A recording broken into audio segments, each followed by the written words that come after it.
And we begin with Senator Obama, who captured 13 out of the 22 states up for grabs on Super Tuesday, and yesterday capped it off with an exclamation point by sweeping Louisiana, Nebraska, and Washington. We were with him a year ago when he launched his improbable campaign, and we rejoined him last Monday under much different circumstances. How you doing? I'm doing good. Good. It's been a year, huh? Exactly a year. Last February, he was a little-known African-American senator from Illinois with a campaign staff of 30.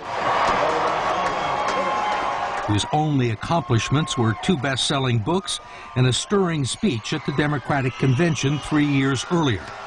He promised a grassroots insurgent campaign that would attract new people to the political process and shake up the status quo. And it's taken him from political neophyte to presidential contender.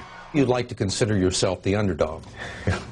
But by the time we're finished with the next round, it's possible, maybe even likely, that you'll have more delegates than Senator Clinton, that you will have won more states, and that you will have raised more money. So explain to me how you're an underdog. Well, she continues to have enormous name recognition. I think there's a lot of affection for the Clinton brand among Democrats. And, you know, she still has more institutional support. So, you know, part of what we have to do is to, you know, score a convincing knockout. You know, we're like the challenger, and she's like the champ. And, you know, you don't win on points. Holy cow. Exit poll from Connecticut. On Super Tuesday, Obama picked up more delegates than almost anyone expected. Exit poll from Delaware. And we were at Obama headquarters with his chief strategist, David Axelrod, when the first exit polls began rolling in. Illinois 69-29. That early exuberance was tempered somewhat by losses in California, Massachusetts, and New Jersey. Later that night, we were invited to the candidate's hotel suite where he watched the returns with his family. So what do you think? Split decision. You feel like you got the momentum? You know, I feel like everywhere we go, the longer we're in this race, the stronger we get. The original campaign staff of 30 has swollen to 700, plus hundreds of thousands of volunteers. Obama has received checks from 650,000 contributors and is raising $1 million a day. But in some ways, the real race is just now beginning.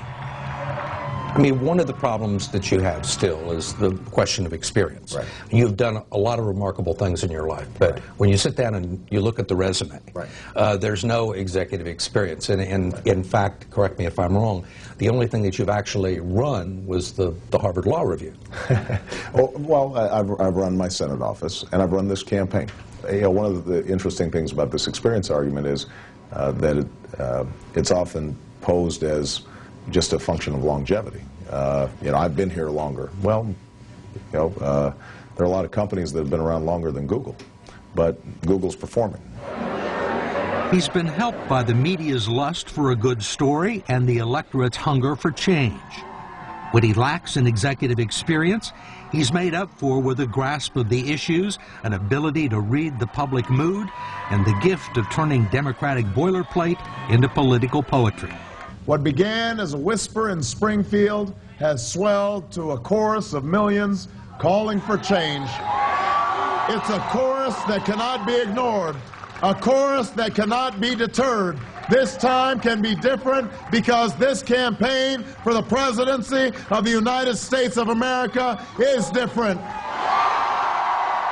When you say you want change, I mean, the subtext there seems to be change from the Bushes and the Clintons. Look, I think that there's a difference, obviously, between the Bushes and the Clintons. But I do think that Washington is comfortable with itself.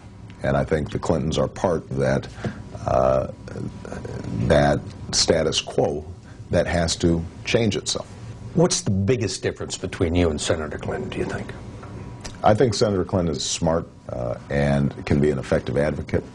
But I think that the biggest difference is Senator Clinton accepts the rules of the game as they're set up. You know, she accepts money from PACs and lobbyists. I don't accept that politics has to be driven by those special interests and lobbyists. Thank you so much for doing that. I really appreciate it. But Obama is getting plenty of support from Hollywood to Wall Street and continues to pick up endorsements from colleagues in Congress. There is not much difference between the two candidates on matters of policy. The difference is in style and presentation. Obama has staked out detailed positions on foreign affairs, the economy, health care, and energy, all of which can be found on his website, but not in his stump speech. The 18,000 people who turned out for him in Seattle on Friday didn't come to hear details, and neither did the 3,000 others who were turned away. But Obama found time to talk to them. How many people are playing in the caucus vote? You talk about big ideas, often with a lack of specificity, and it's been one of the complaints about your campaign. Remember early on in the campaign, the complaint about me was that I was too professorial and that I would go through these town hall meetings and, go into great detail about this and that and the other, wondering whatever happened to that inspiring guy who spoke at the Democratic Convention. Yeah, and now that I'm inspiring, people are saying, hey, where's the specifics? And so, if there are issues that you want to cover right now, I'm happy to. But yeah, I have actually. So why don't we work those through? What do you think of what's going on in Iraq right now? Well, I think on the positive side, we've seen a reduction in violence, and I don't think anybody can deny that. What we haven't seen is the kind of political conciliation or accommodation between the Sunni, the Shia, the Kurds that are required in order for Iraq to stabilize. But I completely reject the notion, most forcefully presented by John McCain, that we should commit ourselves to a 50-year or a 60-year occupation in order to assure stability in Iraq. I think that is a recipe for disaster. At a time when American casualties are down, at a time when the violence is down, particularly affecting the Iraqi population, is that the right time to try and set timetables for withdrawing all American troops? I mean, you've talked about the end of 2009. Yeah, absolutely. I think now is precisely the time. I think that it is very important for us to send a clear signal to the Iraqis that we are not going to be here permanently, we're not going to set up permanent bases, that they are going to have to resolve their differences and get their country functioning. Well, regardless of the situation, even if there's serious sectarian violence? No, I always reserve, as Commander-in-Chief, the right to assess the situation. It has cost us over $500 billion so far. When the final tab is tallied, it may have cost us as much as $2 trillion. For that amount of money, we could have rebuilt every bridge, every road, every school, every hospital. We could have put in place all the homeland security that was needed. We could have made America more safe, put people back to work, send our kids to college. You have made the case that you have the best chance to defeat John McCain or a Republican. Right. Now, why do you feel that way? There are a lot of people out there who say, I'm trying to figure out who to vote for, McCain or Obama. There aren't that many who are saying, I'm trying to figure out who to vote for, Clinton or McCain.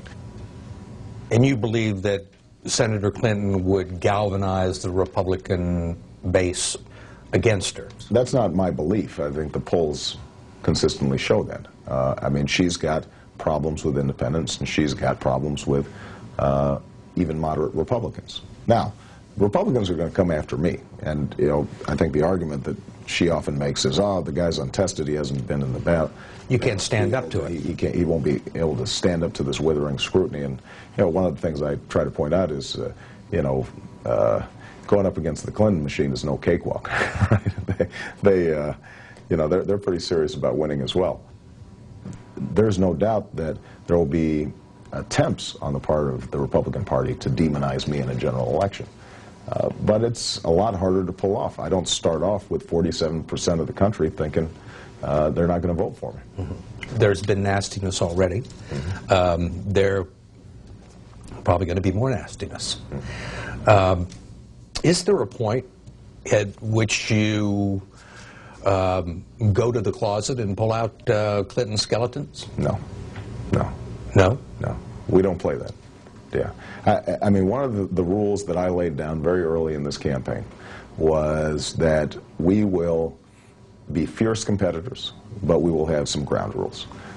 And one of the ground rules for me is that we battle on policy differences, and that if we draw a contrast between Senator Clinton and myself, then it is based on fact. That we're not going to fabricate things. We're not going to try to distort or twist her positions. Not only is it offensive to me personally, but I think it's bad politics for me. That's not who I am. That's not what my supporters are looking for. I assume this is a gift for me? To some people, he can come across as being cocky and a bit aloof. Others see it as confidence. Look at those ears. We got to keep this one. As a first-term senator with no national campaign experience, some pundits assumed he would fall flat on his face. But through 12 long months of mind-numbing, muscle-aching, adrenaline-fueled monotony and exhaustion, there has been barely a misstep. Are you the same person you were a year ago? I don't think I've gotten too screwed up through the process. It turns out that even under this kind of stress, I've got a pretty even temperament. I don't get too high. I don't get too low. I see you in the morning. You look, I know you're getting 3-4 hours sleep. You know, I've held it pretty good, but I've been religious about getting my exercise. You know, so I've been working out every morning, and that helps. Played some basketball? Played a little basketball. We realized that we had played basketball before Iowa and before South Carolina. We didn't play basketball before New Hampshire and Nevada, and so now we've made a clear rule that on Election Day I have to play basketball. Did you play basketball on Super Tuesday? Absolutely. But superstitions won't stop scrutiny, and so far his record has received far less of it than Senator Clinton's, in part because there is less of a record to scrutinize. The Obama camp expects that is about to change, but he has already come much farther than anyone expected. You know, I had to think about this long and hard at the beginning of this process and say, are you deluding yourself, or do you really think that you can do all those things? And I decided, you know, I might just be able to pull it off. And so a year later, it turns out that, you know, the jury's still out, but we seem to be stirring things up pretty good.